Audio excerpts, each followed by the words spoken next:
Hello, Planeswalkers. This video is a request for a commenter that wanted to know about the cards that I've seen in the particular set. So I decided to go through these sets, I think in the order that I kind of encountered them, which is not necessarily chronological order, but pretty close to chronological order.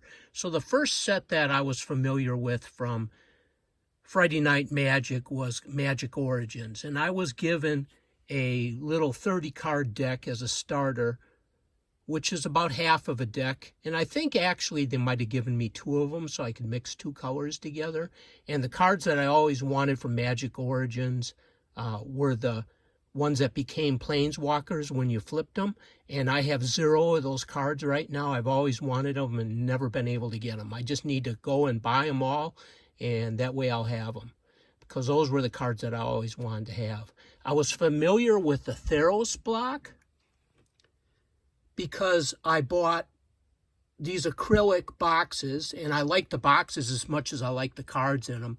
And a lot of those were Theros decks that people tried to steal, and they would put the promo card back in there, the foil promo card, so you would get the foil promo card most of the time, and then you get the deck, and then you'd get a bunch of lands. So I had even more lands for Theros, and I continue to have even more lands than Theros probably than any other set.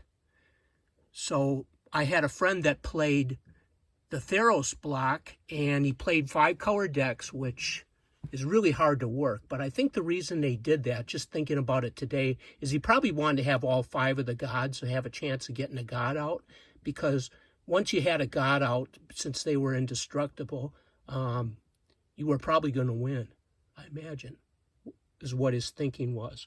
The first real set where I was able to build decks and I was really able to get into the story was Battle for Zendikar. I was introduced to the Lovecraftian idea of the Eldrazi.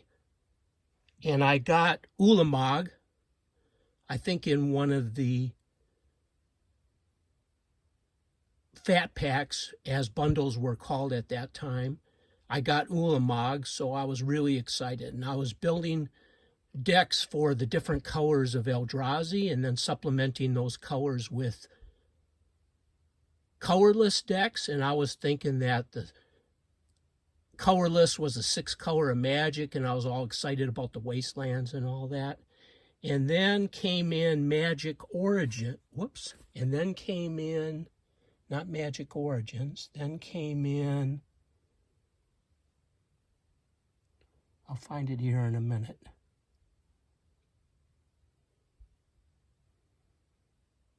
Oath of the Gatewatch. See if I can find it for you. Oath of the Gatewatch. And that set continued what we did in Battle for Zendikar. So I was really excited about the story. I was introduced to Planeswalkers, and I think I bought like the cheapest Planeswalkers I could get, which were probably from not starter decks at the time, but probably dual decks.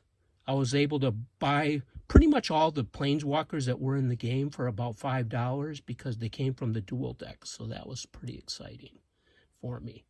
And I was able to at least identify with the stories of these Planeswalkers. And then came in the Khans of Tarkir set, if I'm remembering the order right. And I was introduced to the idea in Khans of building 3-color decks. And I loved all those tribes with the 3 colors. That was a lot of fun to build those decks. The starter decks I got, but I had determined, just like the Magic Origins deck, that the starter decks were very weak and you couldn't do anything with them directly. You had to modify those.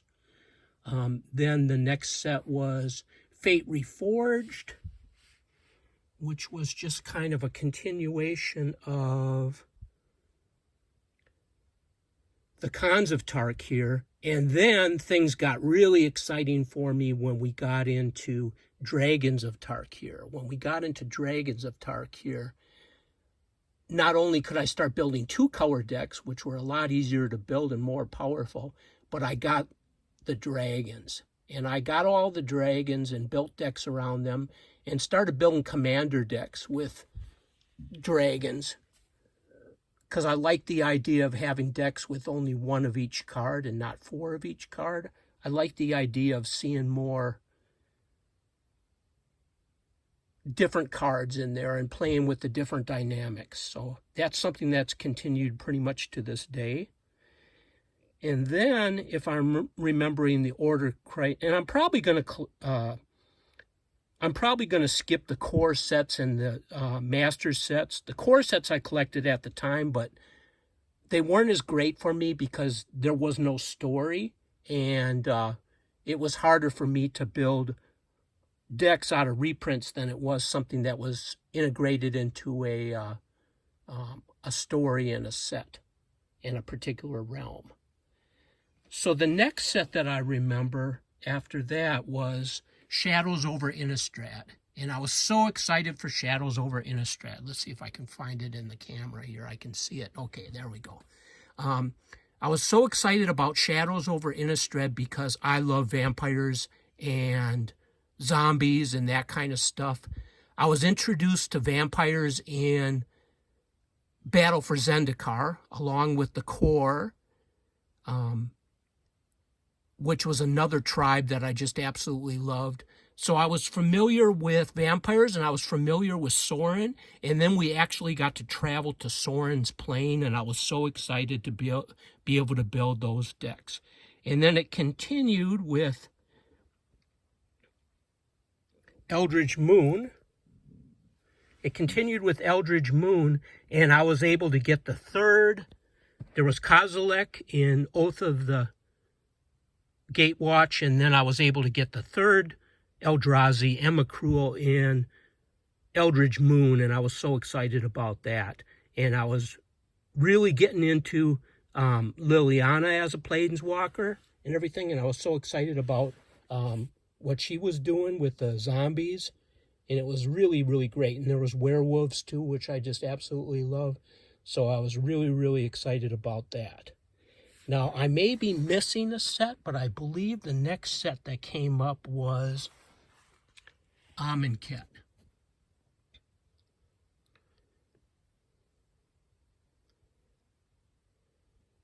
And just let me know if this isn't what you wanted, and I'll try to do something different. I can see Amonkhet, but I can't get the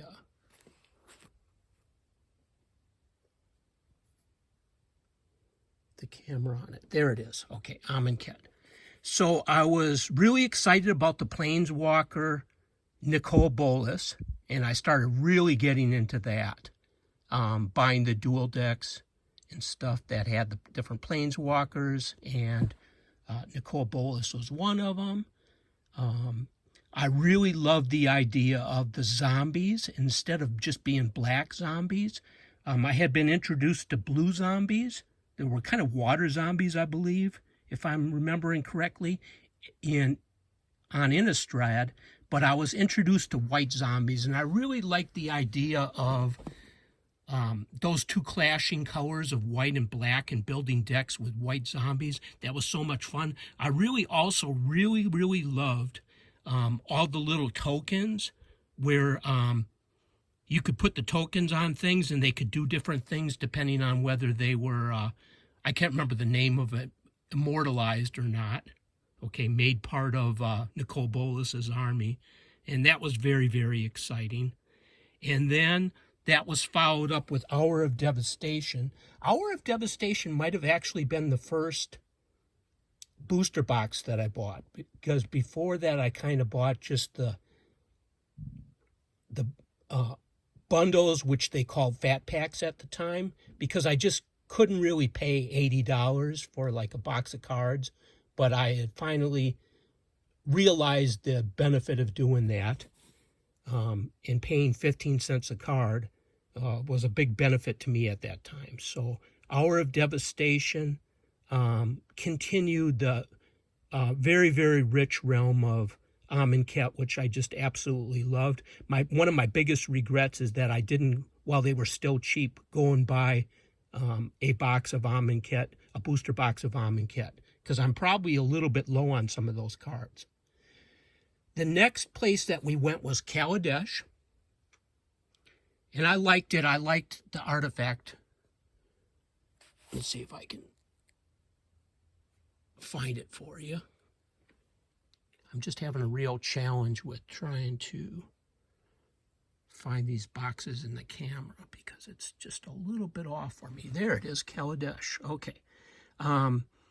So we went to the plane of Kaladesh, and there were artificers, and I just loved these mechanical things and stuff like that. I was introduced to some new planeswalkers. I guess they didn't really catch on that much or whatever, but there was some new planeswalkers. Tezzeret made an appearance in there, and I was excited about that planeswalker and his connection to the Phyrexians, which I had started to go back and buy old cards somewhat, so I was interested in him. Then we went to Ether Revolt. I did a pretty good job that time of getting right to it. We went to Ether Revolt, and I think Ether Revolt was the set that had the chase cards in it, but I never actually got any of those, I don't believe. Maybe I have one now. I don't know where I got it, but I didn't really get any of those cards because I was buying like one booster box, and I wasn't getting all the cards, right? But I was able, with that one booster box, to actually build nice decks for every color that I wanted to build and have a lot of fun with it. I really loved the ability to play those extra abilities that were in there. I can't think of the name of them, but they were considered to be so OP or whatever at the time. Those extra abilities that were on some of those cards. And that was really a lot of fun because I was just playing against the other decks, so it didn't really matter if they were overpowered or not. And then we went to, I believe, Ixalan. And of course, I was so excited to have dinosaurs. I was real excited about that. Was introduced to some new planeswalkers. And then the story went on to Rivals of Ixalan, and I got to see some of the old planeswalkers, Jace, and I can't think of her name, the Gorgon from Ravnica or whatever, black and green planeswalker. And the stories were really, really great at that time. So I was reading those stories, and they were free. And I thought to myself, well, if you sell millions of dollars worth of Magic cards, you can actually hire some good writers to write some good stories. And those were good stories, which made it so disappointing when, and I'm probably skipping some sets here, but it made it real. Yeah, I am skipping actually a lot of steps. In 2019, I was really excited about the fact that my buying was increased because I was able to get such good deals. In 2019, for under $200, you could buy a booster box, you could buy a bundle, you could buy the 5 starter decks. I think a lot of times it came with 10 starter decks, and I could give away a copy of the starter decks to people that I was teaching how to play Magic. And I'm certainly skipping some sets, I think, like Battle Bond and Dominaria.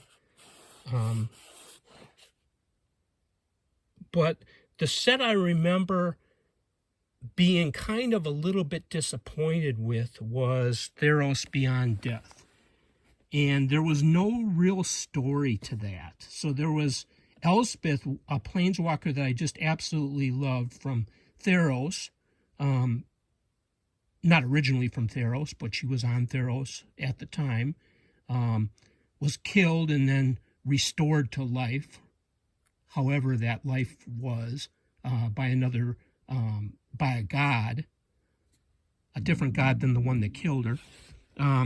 But there was no real story, so I had made a bunch of fan fiction at that time, and unfortunately, it was lost when I lost an email address, but I had involved the Phyrexians because I had gotten wind that the Phyrexians were coming, and I was so excited about that. So I actually put them into that set when it was actually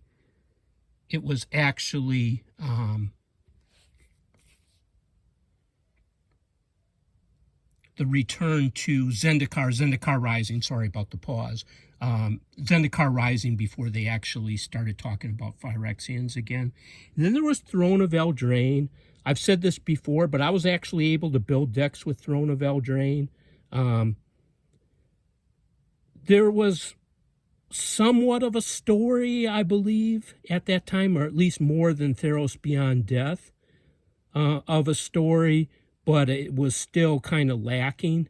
And I felt like by the time they got to Zendikar Rising, they had probably improved their storytelling again a little bit.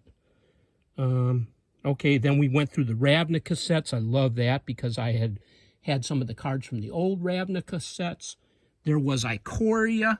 I haven't opened all my Ikoria, but it looks like a really good set, so I'm looking forward to that. If the price on it, because I have an original Japanese first printing, if I don't sell that one because it's just worth so much money, if I do end up opening it, I'll certainly love it. And that's pretty much the cards that I've opened up.